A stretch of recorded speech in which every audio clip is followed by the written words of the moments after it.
Let us begin the deck construction. So in white, we have Patriarch's Humiliation, 3 Steadfast Unicorns, which is definitely too many, a Tollkeeper, solid, Cleric, not in love, Dust Guards, 2 of, good, Soldiers of the Watch, 1 of, good, Steadfast Paladin, 1 of, good, Rally Maneuver has been fine.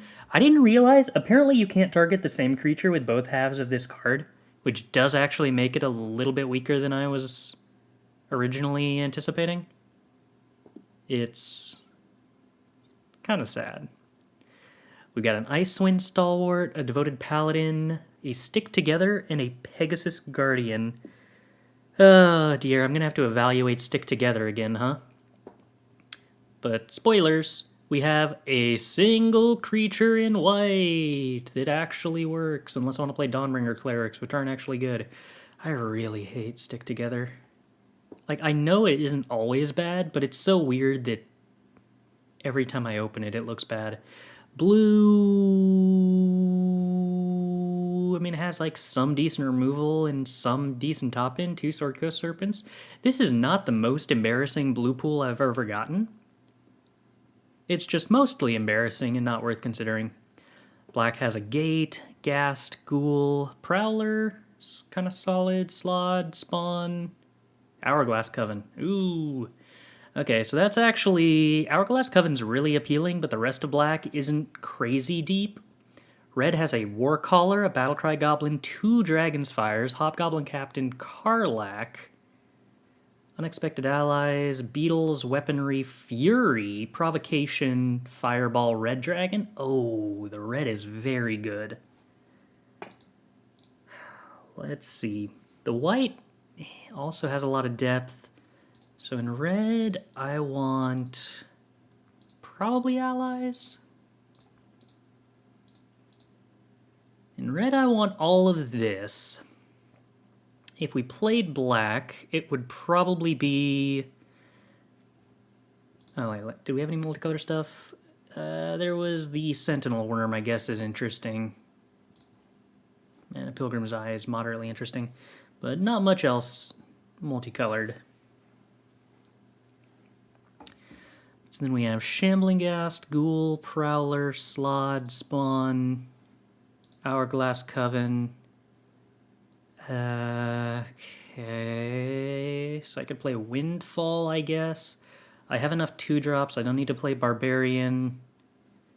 I could play Baleful Beholder, but I don't really want to. I guess I could play double Mind Rot to fit the red-black. I don't actually have like a real alternative to that. You find some Prisoners is sort of awful. Beholder's pretty awful. Chain Devil has essentially no synergies here. I mean, I guess the best thing that I could say about Chain Devil or Baleful Beholder is that neither of them is terrible with Warcaller, but all of my cards are pretty good with Warcaller. Had exiled. I'm pretty sure our red is much better than our white. We could hypothetically play the white instead of the black. We would get a lot more 2-drops. Not actually any removal in either color. We got Dragon's Fire and Uthgard Fury and Fireball, so red's kind of covering all of our bases in that regard. So white-red would basically be giving us 2 Dust Guards, a Tollkeeper, 1 or 2 Unicorns, Humiliation. White would basically just be giving us 1-drops, Rally Maneuver, and Devoted Paladin. Okay, well, what does that look like? Plus 8 lands. Is this better? I don't know. I almost like this better than red-black. It's worth noting Karlach for white is like the busted Karlach. Like, all the Karlachs are fine, but white is the best by a lot. Hourglass Coven's not really something we can splash for. I'm kind of torn. I'm honestly not sure which of these I prefer. I think I'm going to opt towards the black, but I'm not actually convinced that's better. I am convinced that Hourglass Coven is more fun, for what it's worth. What happened here? Oh, right. I had a 2-drop in red that I was playing originally. Is that right? That I cut when I was looking at white? Yeah, because I definitely want Unexpected Allies in Hourglass Coven. I do want that to be my life. With the Unexpected Windfall and the Pilgrim's Eye, I might be able to justify playing the Baleful Beholder in this list. What would that be over? Demogorgon's Clutches, I suppose? Yeah, I definitely play some Unexpected Windfalls or two. We might end up switching this halfway through, to be entirely honest. Bye-bye, kitty. Karlach for white is so much better. It almost makes up for not having Hourglass Coven, I feel like. Oh, dear. Yeah, let's give it a go.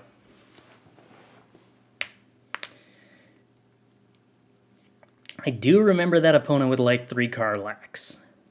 Although, to be fair, that was the red-white rare that just copies a creature every single turn.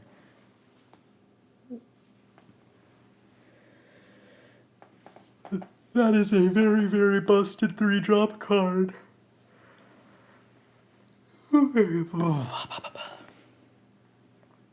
Is it enough better to play a Plains? No, because the problem is you can't actually splash for specializes using your lands. Because what that results in is, if I draw the Plains, I have to not play the Plains in order for it to be a specialized option. And you can't put a land in your deck and not play the land early. So, like... Because it's not the same math as, like, if I want to splash a white 6-drop, I can put a Plains in my deck, and then if I have the Plains in my opening hand, I can cast the 6-drop on turn 6. But if I'm trying to splash a Specialize, and the Plains is in my opening hand, then I just never get to do that Specialize, and my mana base was worse for no reason. But here we're on the play. We have 2-drops that are good. And we've got a 6-drop that's the best. I wonder, am I supposed to play Prowler or Karlach on 2? Probably Prowler, because it attacks better, and then Karlach technically blocks better.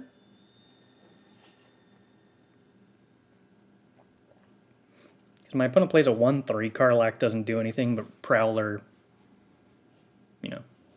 is fine. And now I could kill the Duskguard, but I can always kill the Duskguard next turn. If my opponent wants to trade, that's cool. And Karlach does block the 3-1 better on account of having First Strike.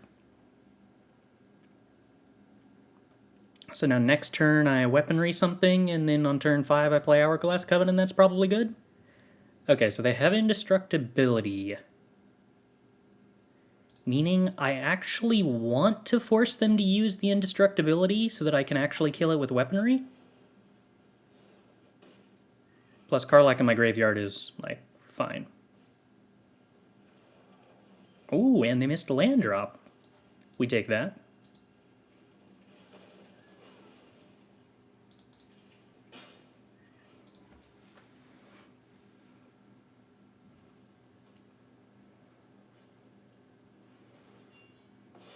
A 2-3?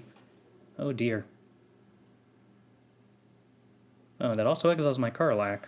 That's actually, like, extremely rude of the opponent. The part where they didn't actually play something that's relevant is, a part I'm still a fan of, but very rude of them to exile my bomb. What do I want to do? Make them discard? Make creatures? Or scry 2, which is, like, really underwhelming. I think I'd rather play to the board. Each opponent mills 5 cards. That takes a long time to kill our opponent. I hate the one that gives them options, but I do appreciate that it does something once our opponent's empty-handed, but also our opponent is starved for lands.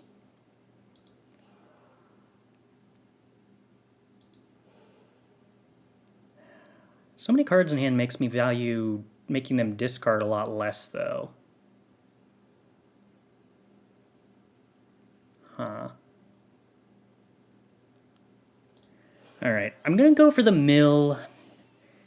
I feel like I'm probably just gonna kill my opponent before the discard matters, but if they do somehow stabilize, likely off the back of lifelink from Basilisk Collar, then the mill will be relevant.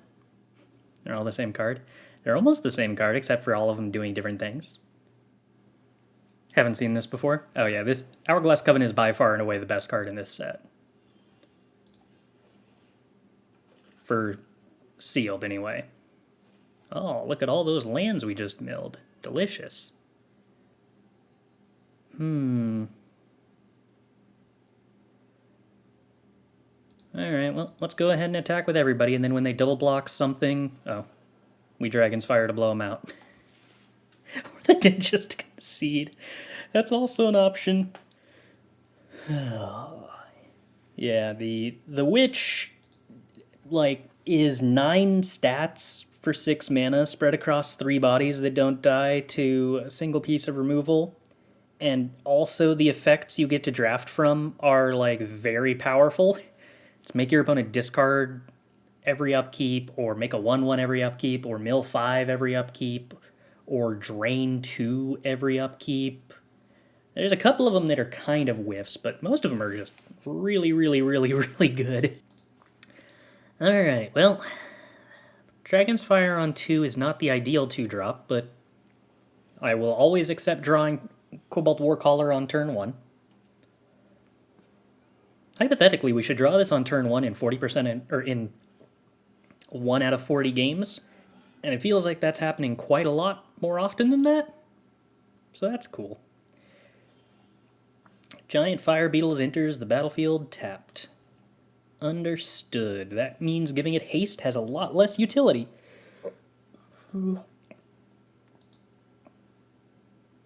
I could offer to trade my Warcaller with their Tollkeeper. Hypothetically, this Warcaller doesn't actually have an insanely high amount of value right now, but I guess I can always do that next turn when they attack. I mean, the odds are, what is the chance Cobalt Warcaller is our 8th card in our deck, right? Which is just 1 out of 40. Not that it's in our opening hand, that it is specifically the card we draw. Oh, not even 1 out of 40 games. 1 out of 40 games where we're on the draw, because you can't draw it on the first turn if you're on the play. So if I've had that happen like 3 or 4 times now, that would imply that I've been on the draw for like 120 games, which is definitely not the case. Oh, I wonder if the...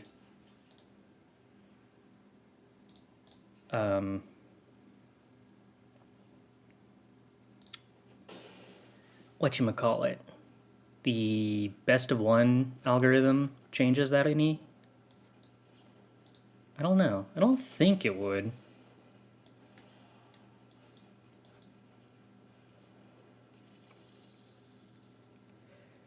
I'm still uncertain. I kind of want to play best of 3 because the best of 1 hand smoother really does have some impact, and we're not getting practice without that smoother, but also just... it does change how long it takes to finish a league, and that is relevant. Sylvan Shepherd. Okay, those don't get to block creatures with Menace. But they do get to gain the opponent life, and I'm a little uncertain of if I'm okay with that. They do have something they can do, though, so I don't know that I want to try to fire off a removal spell here. I think I'm okay letting my opponent gain some life and hope they don't roll a 20.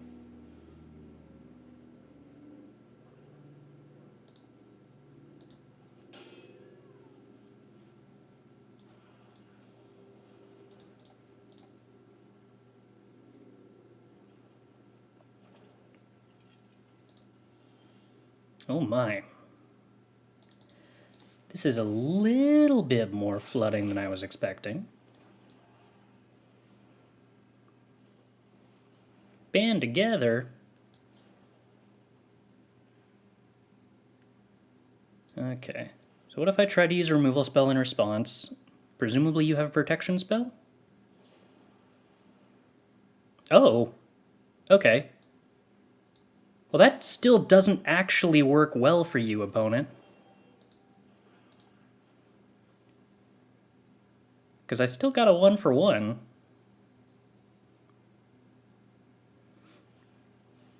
The Hill Gorger kind of sucks, though. I'm not a fan of that. Oh dear.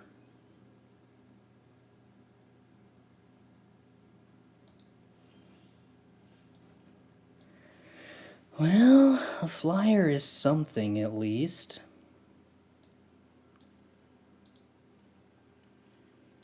Means we get to attack with the ghoul. Do I also attack with the fire beetles if I'm attacking with the ghoul? I can always just sack a fire beetles that they block. Yeah, I guess I might as well. I'm operating under the assumption that if they block the ghoul with the Herd Gorger, then I'm sacking probably the Pilgrim's Eye and weaponry to finish off the Herd Gorger, which is like a lot.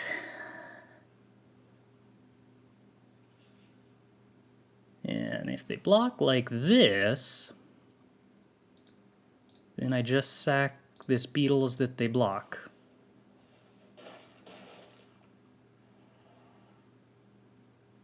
Do I want to play a land? Karlach is technically an incentive to hold both of these colors. So I guess we don't? What if I improvised weaponry, make a treasure, 6, 7. If I draw Karlach, I can't improvised weaponry plus play Karlach. I guess I'll hold the land. I kind of want to value the flexibility of being able to make a Karlach for either color. And I don't think that playing a land would change what I could Karlach for.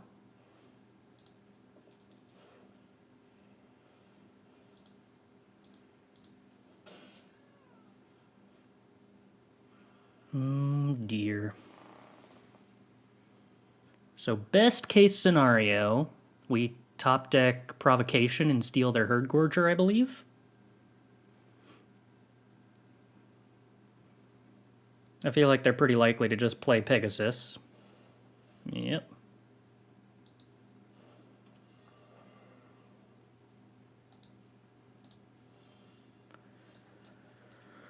Okay, so we have had things become awkward. No attacks then. And Sylvan Shepherd gaining what? Gaining so much life.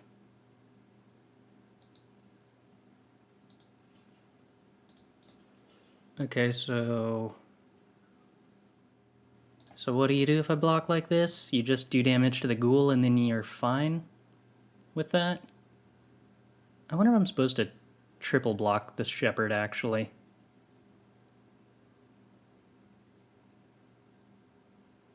I feel like if I do, they put Fire Beetles first, but I guess that's actually fine.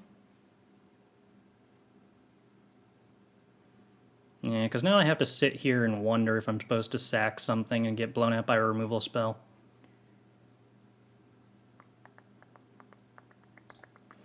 I believe the answer is yes, I am supposed to sack something and get blown out by a removal spell. Oh, no removal spell. Okay. Yuck.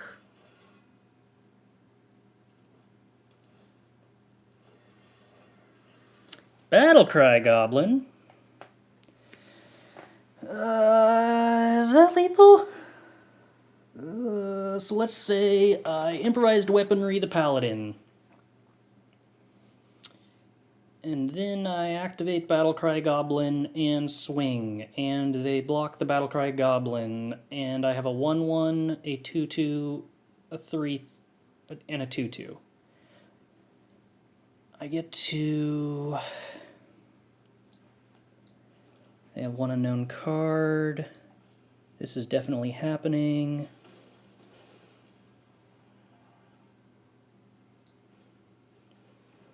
So block, 2 is 3, plus 4, plus 2. So 9 damage? Oh dear.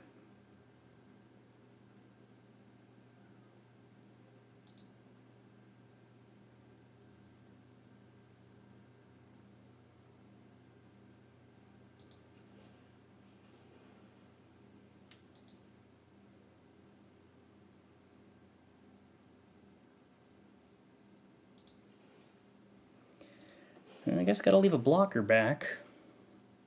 Would I rather leave back ghouls or beetles?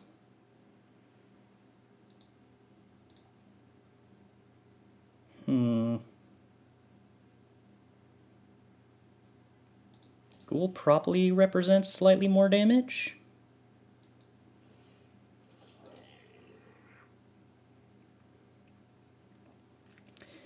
I need to pump before attacks in order to get the 6 power necessary to make the goblin in the first place.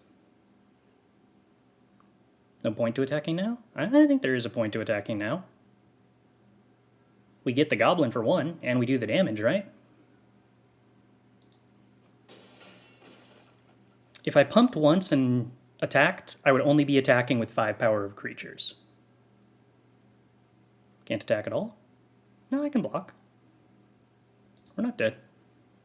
We can't attack with all. I see, yeah. Not attack at all. Can't attack with all. Right. But...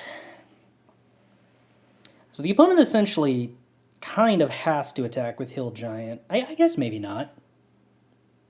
It technically represents more block to... more... Holding back the Herd Gorger kills Sepulchre Ghoul and Battlecry Goblin, whereas attacking only kills the Fire Beetles. And the Fire Beetles is less damage. There's a very good chance if the opponent doesn't have any interactive spells in hand that they actually can't clock us with the Guardian.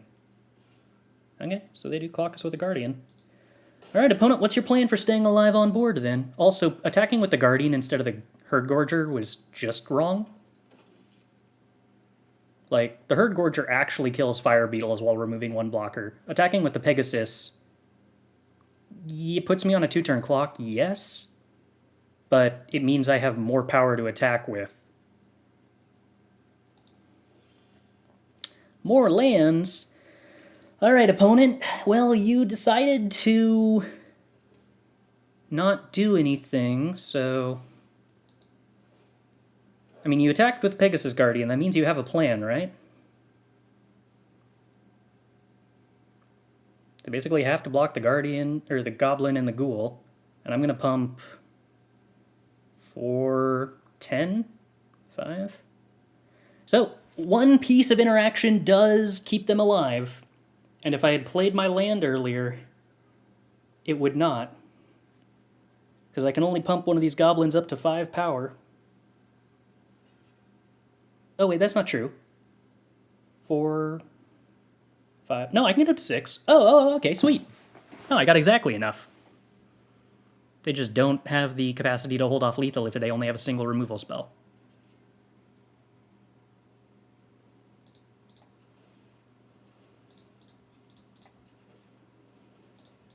They may not have realized I could activate this goblin post-combat because I wasn't able to do that last turn.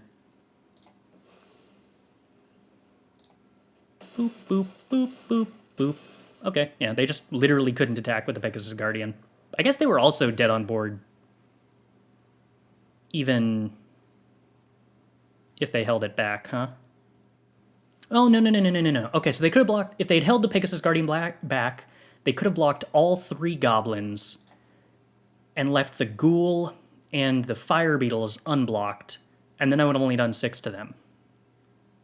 They would have lost their entire board, but they wouldn't be dead. So just on board attacking with the Guardian was wrong.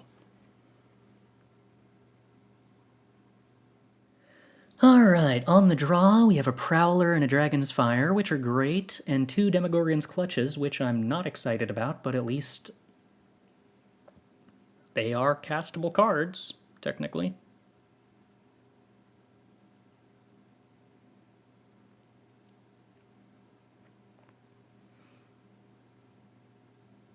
Boop.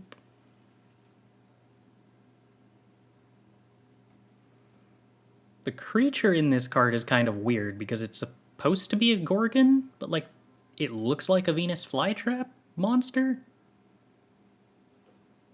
I'm not sure exactly what that's supposed to be. I mean, aside from being apparently a Demogorgon. I was picturing half of a Gorgon, but I guess that'd be Demi-Gorgon?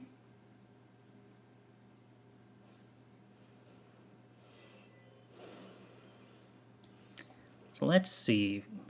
Ramp spell, eh? Okay. Well, I'm just going to sit here and keep playing creatures on the board if the opponent wants to dirtle around playing ramp spells. A Demogorgon is when you go to the Gorgon dealership and take one out for a test drive. That makes sense. To see if the Gorgon life really appeals to you. Trelisara. Huh. Okay. Well, I guess I might as well make a Guildsworn Prowler here. I could kill Trelisara, but also this is sealed, so life gain synergies don't really exist. So mostly I think I want to ignore it. Demogorgon is a deity or demon associated with the underworld?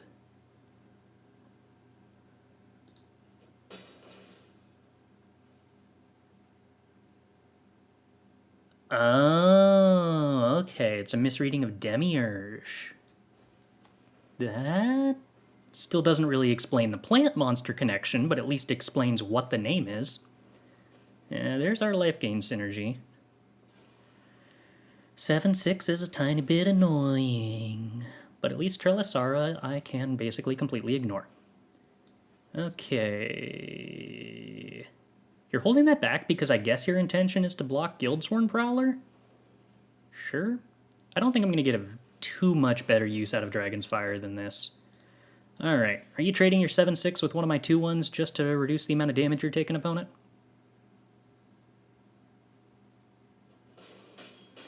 Now I could play Sepulchre Ghoul here, which would probably be better than just making them discard 2, but I'm going to go with mana efficiency's sake. So let's start draining their life, and then next turn I can play Ghoul plus Clutches, and maybe that'll be better. Oh, we got rid of another Hillgorger. It's not really meaningful, but it's cute. Oh, play a land, opponent. Go down to 2 cards. No, not Portable Hole. That's so much worse for me than you just playing a land.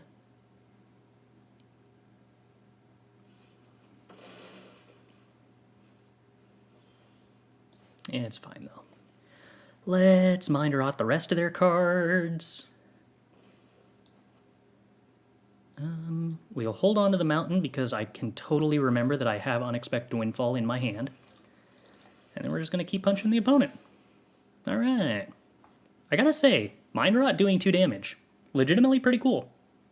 Is this my first time playing Clutches? Yes. Yes, it is. I have not had the opportunity to play Clutches because every other pool that had black actually just had enough playables that I did not have to do that. Let's see. Unexpected Windfall, I suppose, is probably best off still discarding a land. Uthgard Fury kills the Hill Giant. I can do that post-combat, though. If I play Shambling Ghast, shrink the Hill Giant, still eats Ghoul. Kills the opponent? What kills the opponent? What, I'm missing something here. He goes, oh, wait, this goes face? Seriously? Oh no. I had no idea that card was that busted. Oh, wow. Wow. Wow. I keep thinking of cards in like the context of, oh, that can't be that good. That would be so busted and limited, as if they actually balance cards for limited. Okay, well, Hourglass Coven I'm pretty sure is pretty good. An improvised weaponry ramps us to Hourglass Coven, but also we have a fantastic 1-drop and 2-drop combo. So that's pretty cool.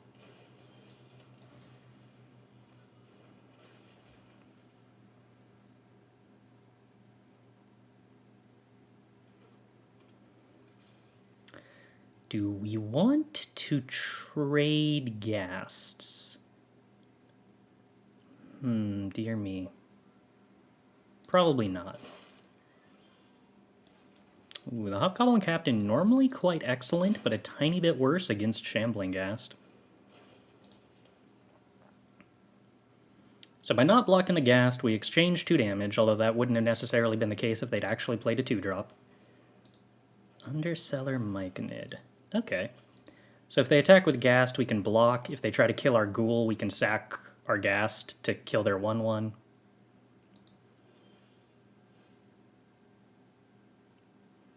Hobgoblin Captain and Battlecry Goblin is a cool combo of cards to have in hand. Alright. Well, what are you going to do if I just attack with both of these, opponent? I'm curious.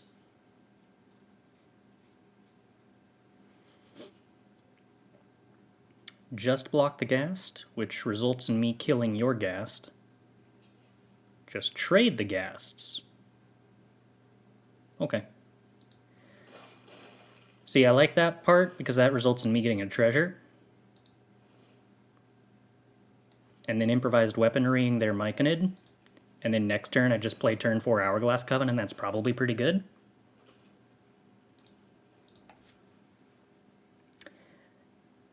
Day 1 is best of 3 for the qualifier this weekend. Grave choice. Oh, I can't even sacrifice my own creature to really punish them for that. If only the best, well, close to the best common in black were better, then it would be better. Okay, well, I'm going to play my bomb now and see what happens. Why not play best of 3? The reason that I haven't been playing best of 3 is because it takes a little longer to finish a best of 3 league, which means that it doesn't fit into a YouTube video as easily, and I have to edit it more, so it takes double longer. Alright, we're gonna get the Inner Weakness, and then are we gonna mill the opponent? That is extra interesting when they're playing green-black, or rather, I guess exiling their graveyard is extra interesting when they're playing green-black. But also making opponents discard cards is cool.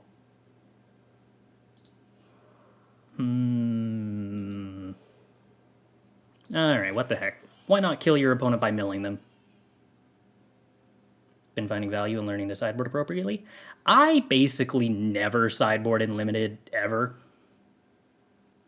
I find that because I typically tend to play 2-color aggressive decks and really value staying lean, I truly rarely ever have other things left to board in.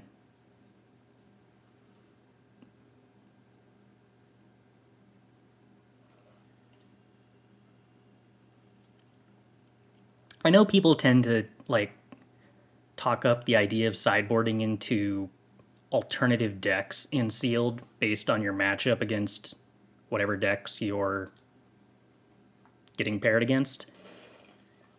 I tend to think that almost always is wrong, or at least is just an admission that you built the wrong pool to start with, which could very well be the case. Oh, Viconia, that's actually relatively horrifying, because they can steal my Coven now. And I can't actually exile my own graveyard. Dear me. Yeah, I mean, you can sack that. Don't really matter to me this turn.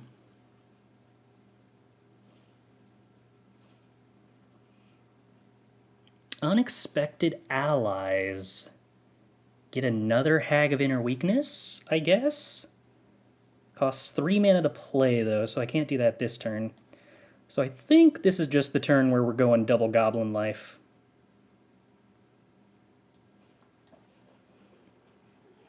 Oh, I can't go double Goblin Life. I forgot it. This costs 6 mana, not 4. Alright. Well, I guess I have to win with Scoured Thoughts now?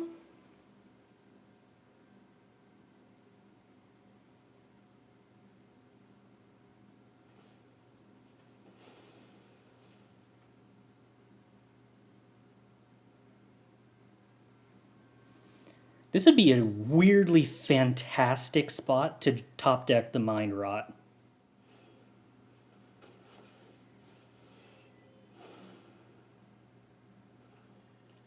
Come on, Mind Rot.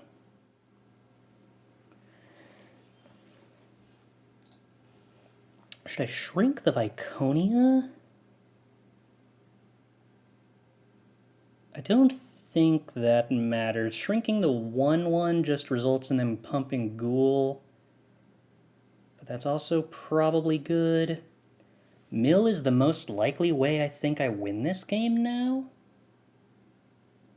But I also have the potential to Unexpected Allies Battlecry Goblin swing this turn, which results in me attacking with a pile of 4/4s, which I guess just means I want them to have fewer chump blockers.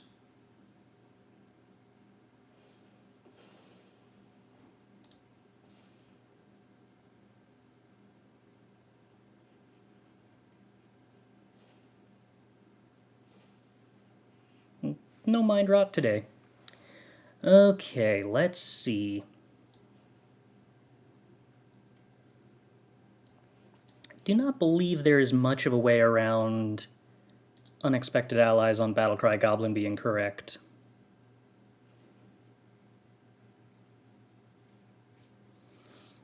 I think their life total is too high for me to swing with Hags and lose Hags to get damage through. I definitely can't lose Scoured Thoughts. Well, let's think here. If they block the Hag of Inner Weakness... No, that's basically free. They don't want to block anything except the 1/1 here anyway. Oh, well, maybe they want to block the Battlecry Goblin, I guess.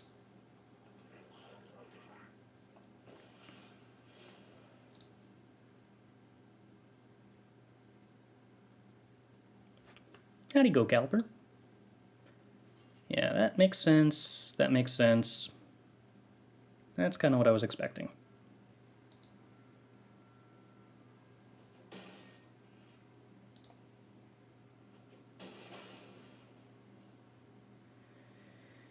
Dear me.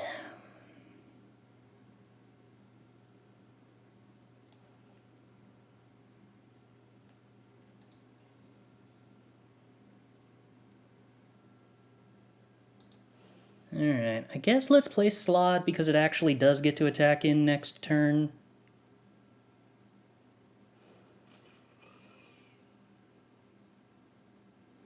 I'm still operating under the assumption that Hag of Scoured Thoughts is like the majority of my ability to win this game.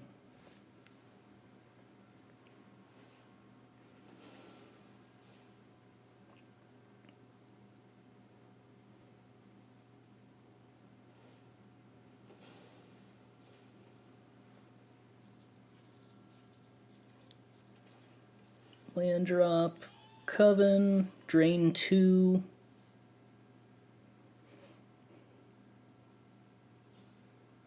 The main benefit of pressuring my opponent's life total by attacking would be that...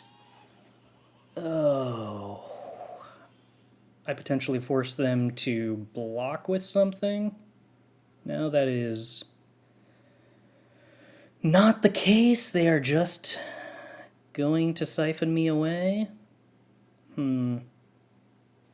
I've already used improvised weaponry. Racing my opponent is not appealing. I guess I shrink Viconia? They get to win with Siphoned Breath before drawing out, which means I'm going to take 12 damage from Siphoned Breath if nothing else. Fireball. Okay. So we can kill a hag.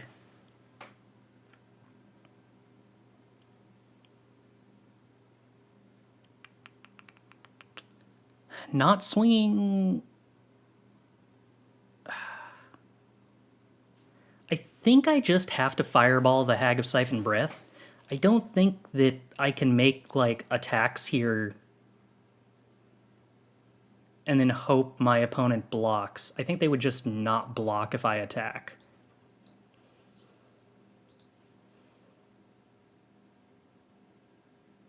And I can't pass and trick them into attacking because then they get a Siphoned Breath trigger that I don't want. I think I just have to sit here and hope I win via Scoured Breaths.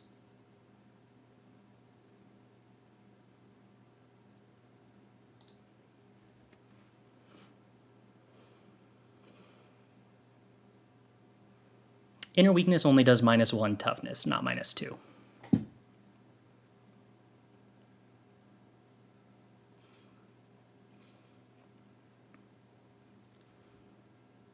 Do you have a reanimate? Is that what this is? Huh.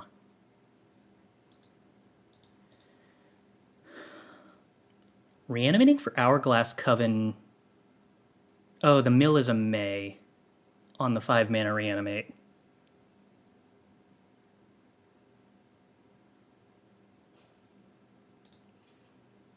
I think I'm just trading off Hobgoblin Captain and not killing the Coven.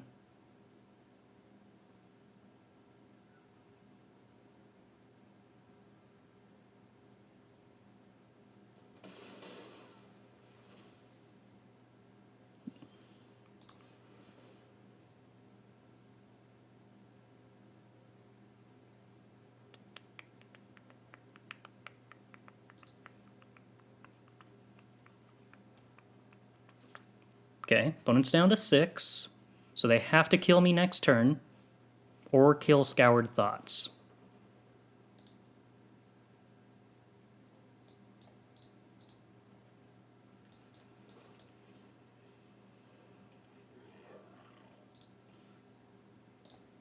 Think I can pressure the life total here?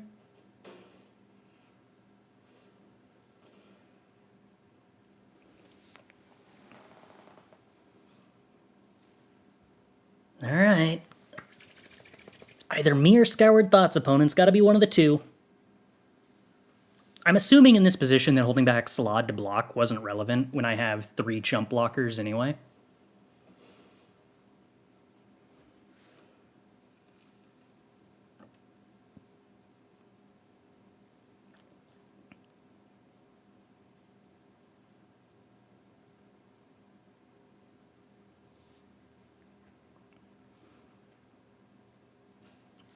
Well, they drew a bunch. They drew an answer to Scoured Thoughts. Off the splash, no less. Goodness gracious. Okay, well, this is why attacking with Slod was appealing. Now I'm in race mode.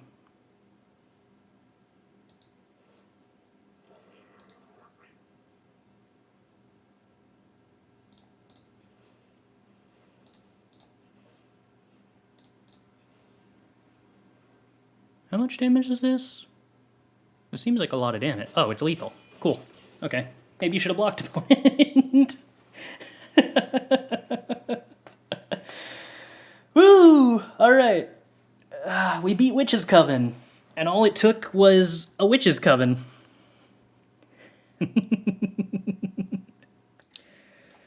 Alright, so Pilgrim's Eye does essentially work as black mana.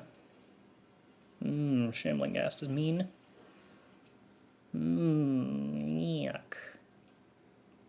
I do not like this lack of curve. Don't play a 2-drop, opponent. Oh, okay. Well, we're going to kill that. And we're going to kill it now before they can untap with an indestructibility spell. It's unlikely they play a 3-drop that is better than that. Okay, Basilisk Collar is not better than that.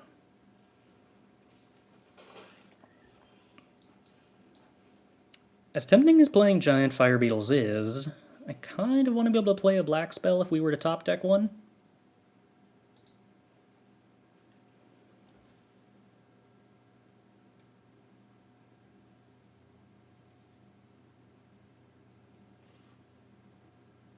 Am I willing to give them a treasure here? Trading with Shambling Ghast and giving them a treasure kind of sucks. Especially because I can't actually remove a large creature until 2 turns from now. Yeah, I don't think so.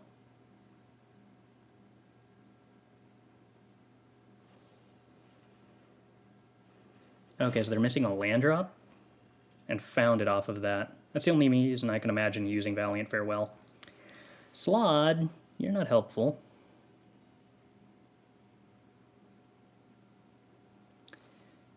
Alright, well, I guess now we're playing Fire Beetles and holding back with Pilgrim's Eye. I'm going to have to outvalue them because their life total is high and I have gotten no damage done. Which is a bit sad.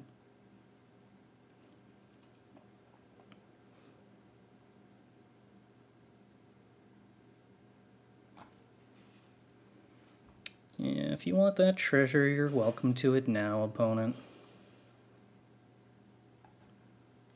They don't get the +2 power because Valiant Farewell was cast on a creature that didn't die that turn. So hopefully whatever crazy 6-drop they have isn't the Witch. Oh, that's like the opposite of something I could handle. It's concerning. Okay, Fire Beetles, get in there. And Fire Beetles, get in there. My pile of 1-for-1 removal is just so bad against this horn. Oh, dear.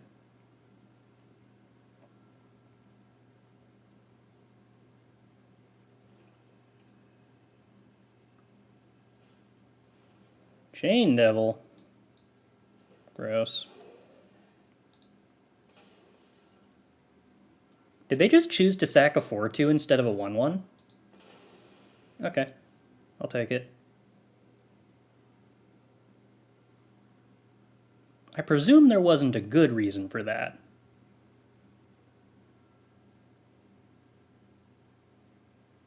Oh, it's non-token. Oh, alright. There was a good reason for it. That card's just worse than I thought.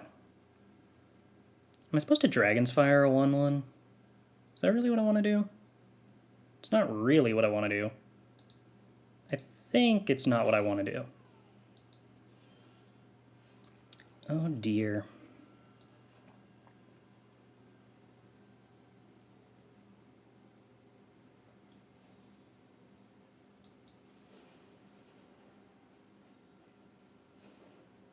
Well, we milled a bunch of cards that I did not want, so that's cool. They're going to equip Horn this turn, which presumably is going to get equipped to the Lifelinker. It's going to have a lot of power. I can't really accept that. Costs what? 2 to equip? 3 to equip? Well... Alright. No Slod swing this turn. The fact that I'm holding up removal here is pretty obvious, but I don't really have alternatives. Yup. Dargo's Horn. Please equip to the 1-1 that has the lifelink. Alright. That is better for me, because now they can't attack with anything, really. We also managed to disequip the Basilisk Collar. No. I mean, I should be happy that they're hitting a land drop, because them hitting a land drop means that they don't have real spells in hand. I should be unhappy that I'm hitting land drops. Ugh. Alright, opponent. My play wasn't obvious before, and it certainly isn't obvious now when I do the exact same telltale sign again, right? Do I actually have to let this resolve? It's going to get +3/+3? So it still dies to the fireball? Okay.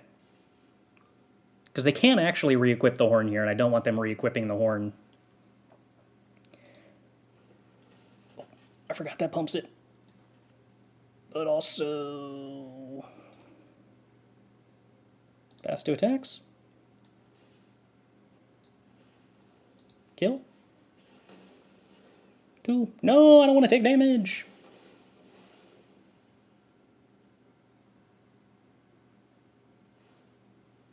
I wouldn't mind top decking a sacrifice outlet, but I guess instead we could top deck land. That's also an option. Okay, Soldiers of the Watch. Join me, specifically so that I can deny my opponent double team.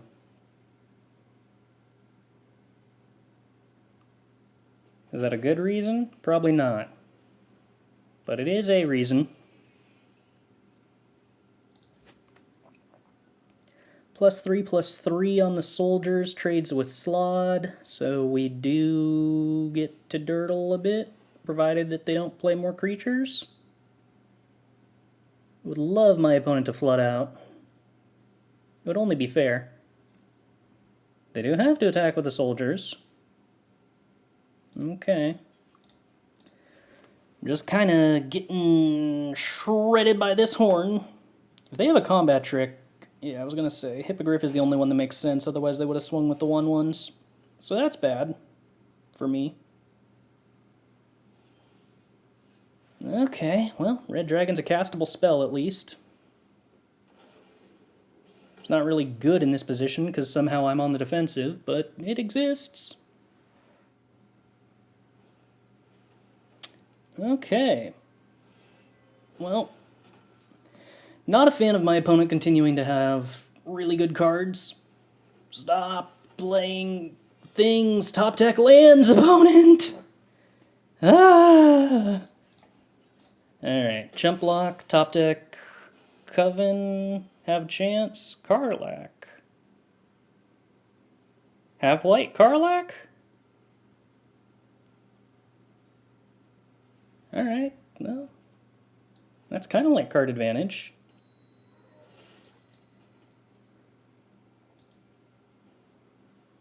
At the very minimum, it's a turn worth of chump blocking.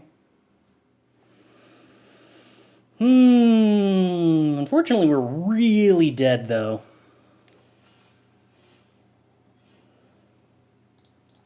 Mostly on account of the flooding. Is Boros Karlach useful? In this situation, I mean, none of the Karlachs are particularly useful. The black one, I guess, sacking Red Dragon to draw 2 is probably the most useful. The white one makes a chump blocker. But yeah, we're not killing the opponent.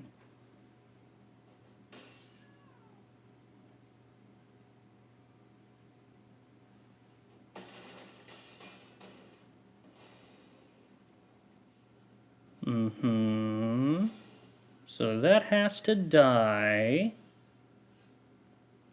Which it can't. Yeah, okay. That's the ballgame. Well, somehow we simultaneously did nothing and flooded... Oh, wait, no, that's not surprising. Simultaneously doing nothing and flooding out is actually just how flooding out works. Okay, yeah, that tracks. Alright, no real 2-drop, because on the play Dragon's Fire is not a deeply enticing 2-drop, I guess. But lands and spells don't get mulliganed, even if some of those spells aren't as castable as we would like. Prosperous Innkeeper? That's like deeply something that I do not want to cast Dragon's Fire on. Couldn't you have played like some crazy bomb 2-drop opponent? Well, alright. Red Dragon's reasonable. I think I would like to top deck Kobold. Do I have that in this deck? I do. Kobold Warcaller, so that I can improvised weaponry and play the Kobold, and then like top deck a Swamp and play Hasty Red Dragon. That would be cool.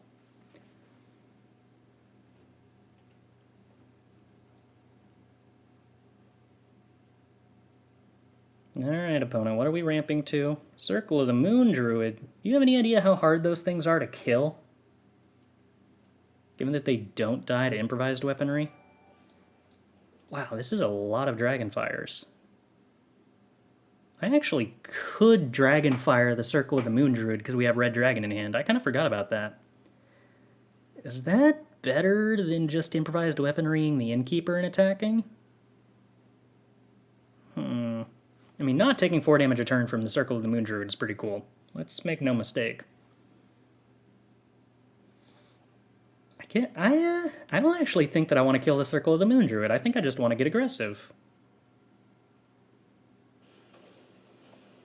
I'm pretty appealed by the idea that this sequencing of events potentially gives me Red Dragon next turn.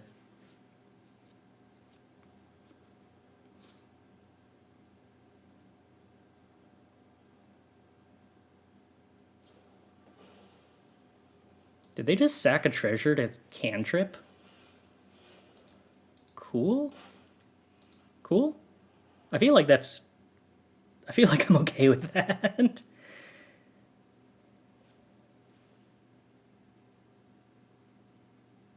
Among creatures you control and creature cards in your graveyard. Now this is interesting. What's the power of Circle of the Moon Druid while it's in the graveyard?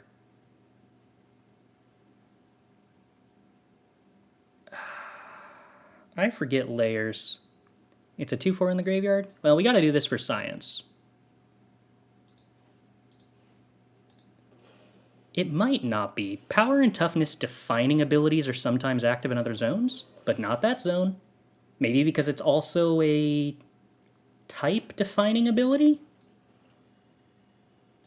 Unclear. But I love my opponent's 4-mana 2/2, so that's pretty cool. Do I want to play Fire Beetles over Slod? Probably. Slod's kind of embarrassed by the 2/2, to be entirely honest. So yeah, some power and toughness defining abilities, like for example Tarmogoyfs, are in effect in the graveyard. Others are not. And it's not always super clear which go where. Alright. Opponent, do you want to block with your Werebear, please? Thank you. That card was incredibly scary, and I was going to be in trouble if you chose not to block.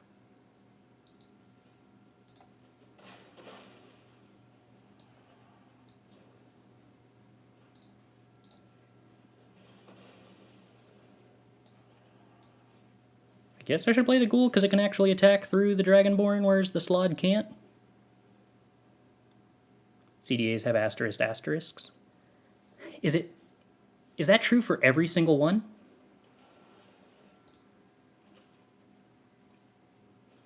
I guess they involve asterisks in some ways. Because yeah, you can have +1, but that still involves an asterisk. Oh dear, Wilson. Really? I mean, I guess you trade with the Beatles. Is that something you want to do? Is that something I want to do? I mean, I think my Beatles has kind of reached lack of utility at this point.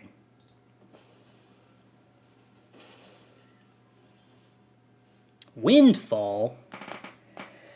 Oh dear, that's just not actually useful. Wilson, how big do you get? You're a 5/5. That's a nightmare.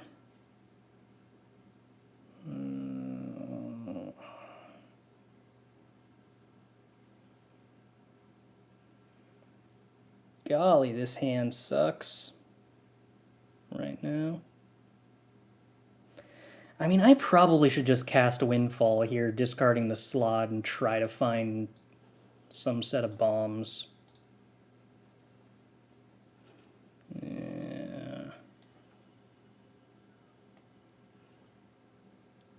The likelihood that they have any kind of card in hand that's remotely relevant is basically nothing, given how much mana they had last turn. But also, like, this Clutches is never going to be as useful as it is now. Okay, they had a 6-drop dragon. Alright, alright. Also, just getting a card out of their hand so they couldn't discard it to Wilson, I guess, has utility even if it's a land.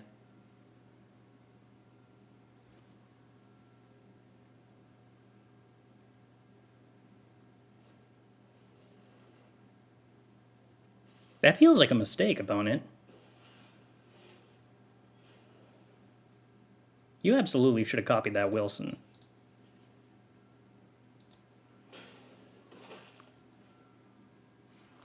Like, and you also probably should have discarded that to Wilson? Oh, hey, cool, my best card. My hand just got better. Alright, well, let's give something -2/-1. And 23 cards in deck. Do I... 12 life for the opponent. Drain 2. 2 Understellar Myconids mean I'm going to have a hard time actually killing my opponent anytime soon. I feel like I'm supposed to play Scoured Thoughts, because that also makes my opponent's life with Wilson more inconvenient. When it goes to the graveyard, they have to use it that turn. Or else it gets exiled. That is true. The dragon kills them pretty easily. As long as it's not getting stonewalled by Wilson, who can very easily be a 5/5 reach.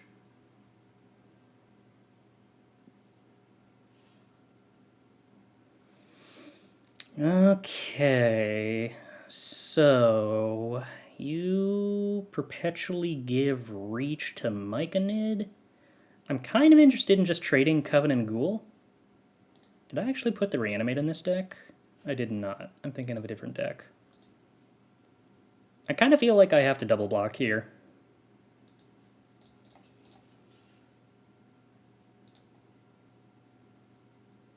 I think Red Dragon holds down the fort pretty well, and then Scoured Thoughts takes over the game.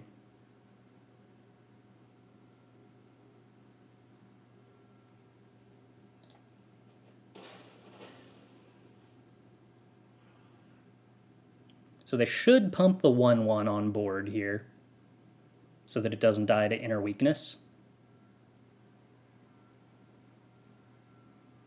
I think that's better than pumping Myconids.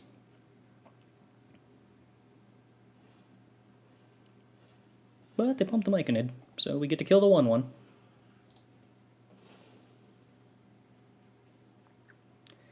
Then their deck goes away. Oh, hey, Karlach, that's fun. I think the 4/4 is better, but Karlach's fun. We really have not gotten to do anything with Karlach at all.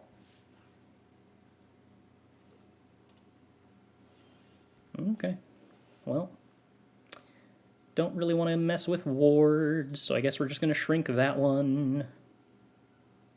Maybe I did want to mess with wards so I could attack with both of these and not have anything with 2 power in play. Oh well. I think my life total is fine enough to attack now.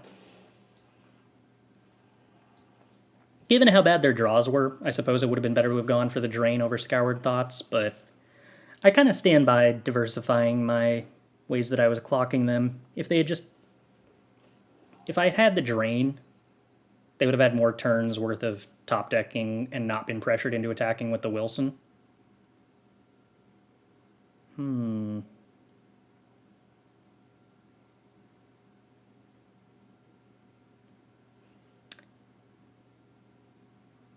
I mean, if I block with Shambling Gask, we kill Myconid, but they get another Myconid. But I kind of want to put Karlach in the graveyard, but I kind of don't want to kill that Myconid, because it results in them getting a 1/1. Oh, but I can kill a 1/1 anyway, because I've got a Hag. Okay. This is probably fine.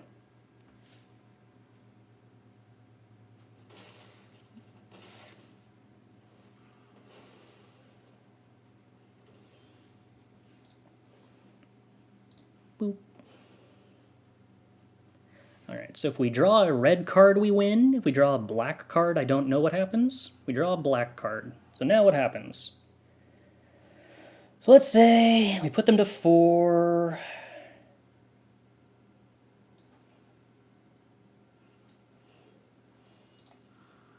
I mean, I guess I'm going to sack Shambling Ghast. And make a treasure, I guess? Okay. True, we did technically draw a colorless card. Luckily, for these purposes, it's got a creature type. So what actually would have happened? We would have drained them for 2, and we would have drawn 2 cards. Not drain them, just lose life. So they would have gone to 4, or did that already happen?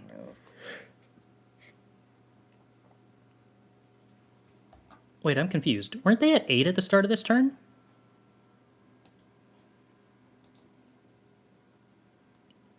Or am I crazy?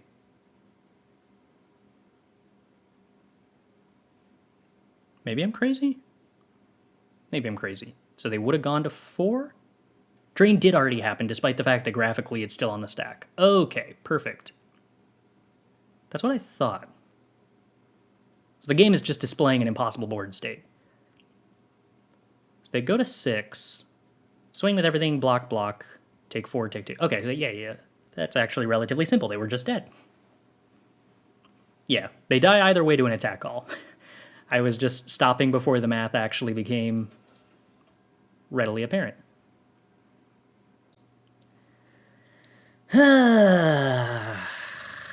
We do need to draw lands. This is kind of heavy on mana for a hand that doesn't have lands, but I'm not willing to mulligan.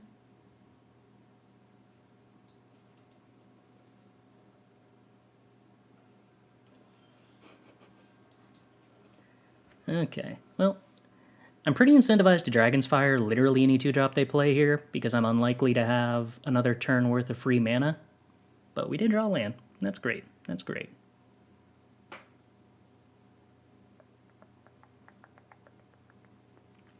I'm hoping my opponent plays some 2-drop I can just kill with Dragon Fire. Nope. Okay. Well, you know what? I will accept just continuing to draw lands. That works fine for me. You should not kill my Fire Beetles after I was kind enough to not kill the 2-drop you didn't play, opponent. Thank you.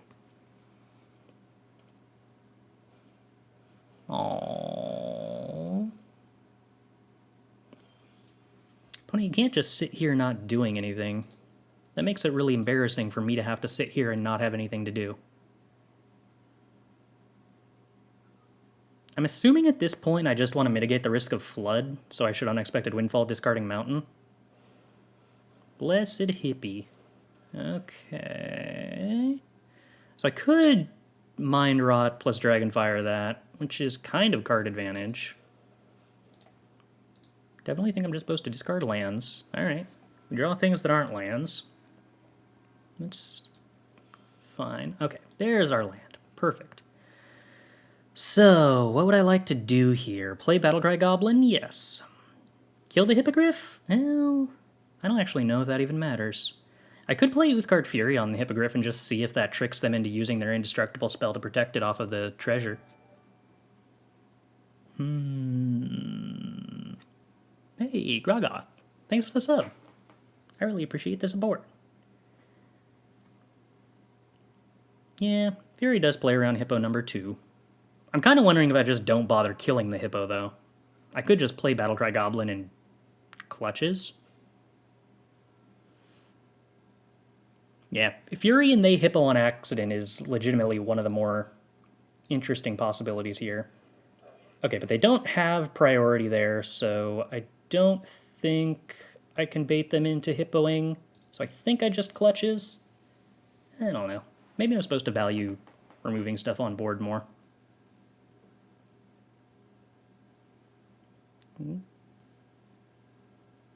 Maybe I'm supposed to value waiting for the clutches more? I have treasure, so I'm not as constrained on black sources as I otherwise might be. Ooh, Craving. Scary.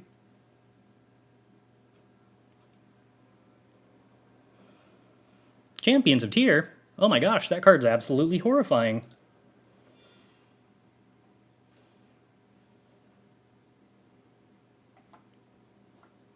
Okay, so I do actually have to Dragon's Fire now.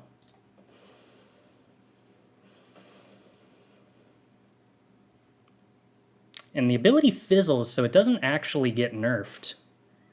That's a bummer.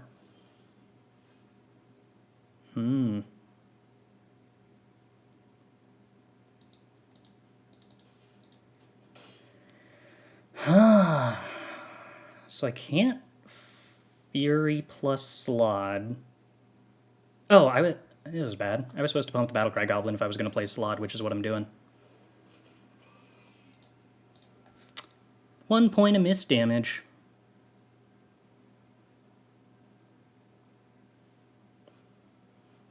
Minimus. Opponent, are you sure you chose the right creature to cast that on? You kind of left me with my better creature in play.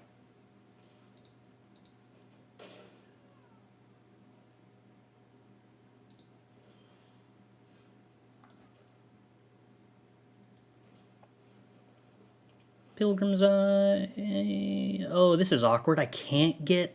I tapped so poorly. Okay, that's a big mistake. That's a legitimately very troublesome mistake that I can't do with Guard Fury because of that. So let's see. Not getting a swamp would be pretty bad.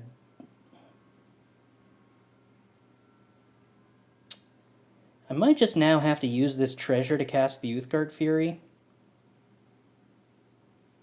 That makes Battlecry Goblin weaker. Shoot, I wish I hadn't put myself in this spot. What do we do now that I have, though?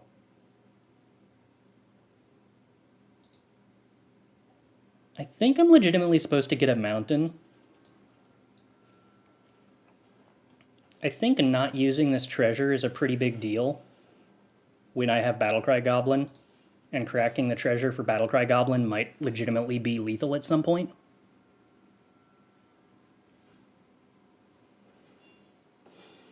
Oh, does the Warcaller enter with lifelink?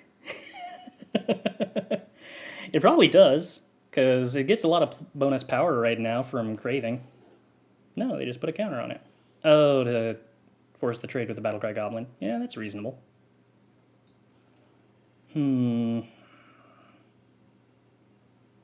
So 5, 2, 4... Do I want to trade with this Warcaller? I don't. Ugh. Okay, I think what I need to do is not trade with the Warcaller, and then I will Fireball what they play next turn. And then hopefully they don't have a blocker so I can attack with Battlecry Goblin.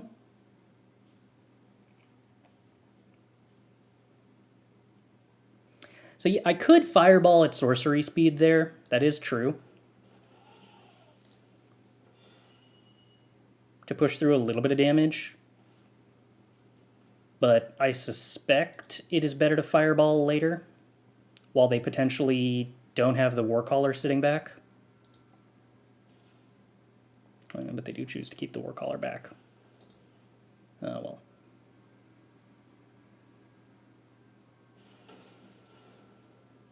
I do love Fireball only hitting my opponent.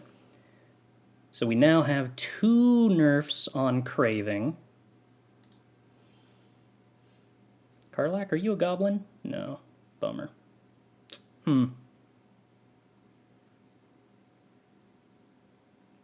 So I need to pump 3 times to get the other goblin. Which does leave me exactly enough to play Karlach if they trade with the goblin.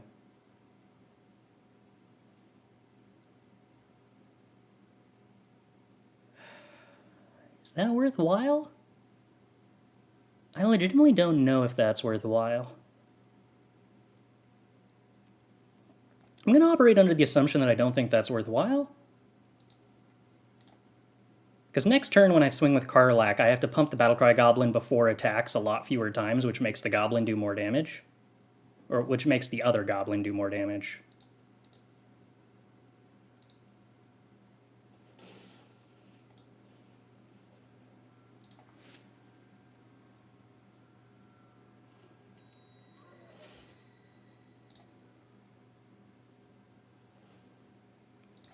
Opponent may or may not give something haste. It paused like they had a choice to make, though, so they might have had multiple creatures in hand.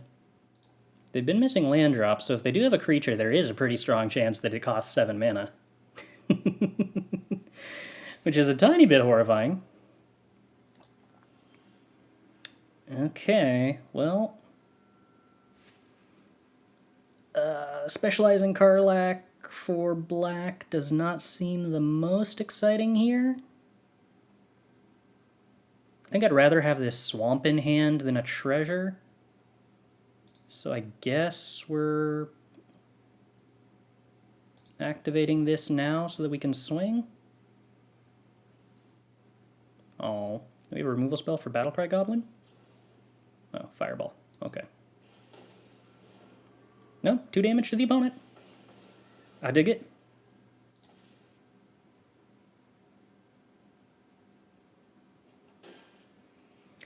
Should I specialize Karlach now? Sacking Pilgrim's Eye actually does sound like a problem.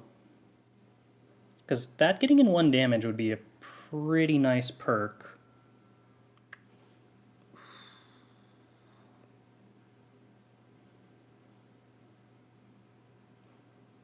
And also, Karlach being able to specialize into red could be a really big deal if we happen to top deck something that allowed that. So opponent hit their 7th mana source. I don't think I'm capable of beating Ancient Bronze Dragon, so we're just going to hope it isn't that. They may or may not have given something haste. The correct thing to do with Cobalt Warcaller is to activate it at the end of every turn, no matter what, regardless of whether you have something to give haste or not, or even if you're just giving something haste over and over again, because that denies your opponent information. Choosing not to activate Warcaller gives your opponent information, but activating Warcaller does not give your opponent any information.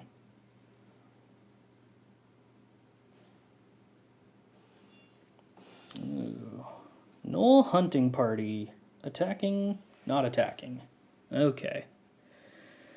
Let's see. So I can Karlach into Null Hunting Party can't block, force a chump block with Warcaller, they attack with Hunting Party, play another Hunting Party. That's not really good enough, though, is it?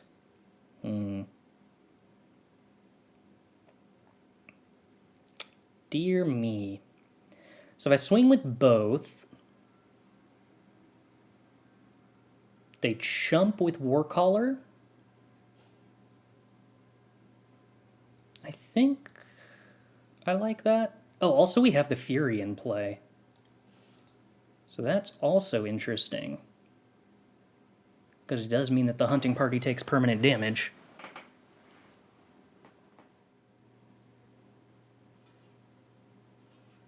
Okay. I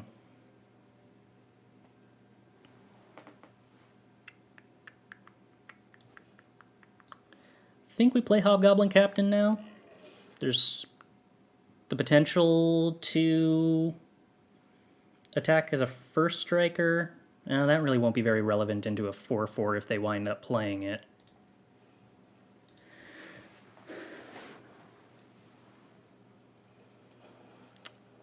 So that does what? Kill Hobgoblin Captain, I guess? Yeah. It's the only reasonable thing for them to take. That does leave them in an... opponent? I don't know that that was correct. So the Hunting Party puts us to 1.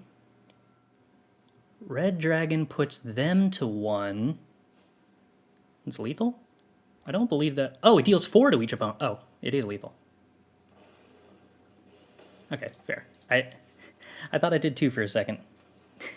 yeah, they're dead on board. Promise, I'm not slow rolling. It just looks like I'm slow rolling because I'm slow. I was doing the math and I thought, like, okay, I can play this and that puts them to, like, 3, and then I swing for 2, but that's not good enough, and they'll might be able to kill me on the backswing, but no, mostly it was just lethal. Okay, well, that's awkward.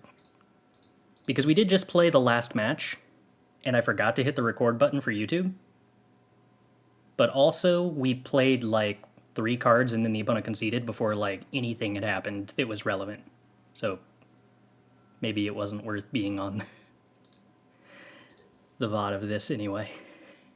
So yeah, trophy. Yay.